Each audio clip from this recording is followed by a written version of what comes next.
బాబాసాహెబ్ అంబేద్కర్ ఇచ్చినటువంటి ఓటును మనము వ్యక్తిగత స్వార్థం కోసము వాళ్ళు ఇచ్చేటువంటి తాయిలాలకు ఆశపడి ఇంత విలువైనటువంటి ఓటును మనం నమ్ముకోక అమ్ముకుంటున్నాం. మనం దానివల్ల భూమికి దూరం అవుతున్నాము. అదేవిధంగా ఆరోగ్యానికి, వైద్యానికి దూరం అవుతున్నాము.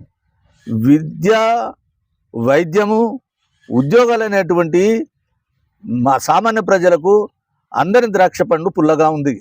ఎందుకంటే నేటి పాలకులు అక్కడ బీజేపీ కావచ్చు, ఇక్కడ కాంగ్రెస్ కావచ్చు, బీఆర్ఎస్ కావచ్చు, వీళ్ళంతా 10% ఉన్నటువంటి ఆధిపత్య కులాలైనటువంటి వాళ్ళు ఈ 85% ఉన్నటువంటి బడుగు బలహీన వర్గాలను వాళ్ళు ఏలుతున్నారు.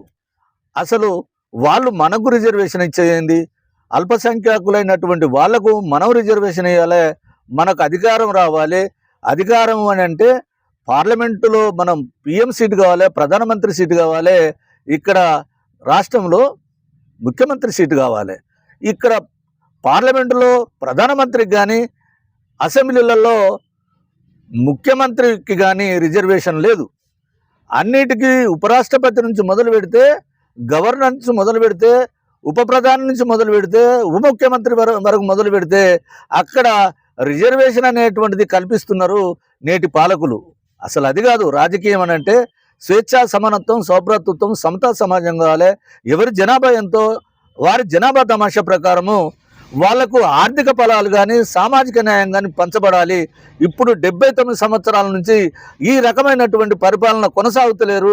తత్సాం జాగ్రత్త బహుజనులారా, నీ ఓటు అమ్ముకోకు, నమ్ముకొని మన బహుజనుల రాజ్యం రావడం కోసం బీసీ, ఎస్సీ, ఎస్టీలు ఏకం కావాలి.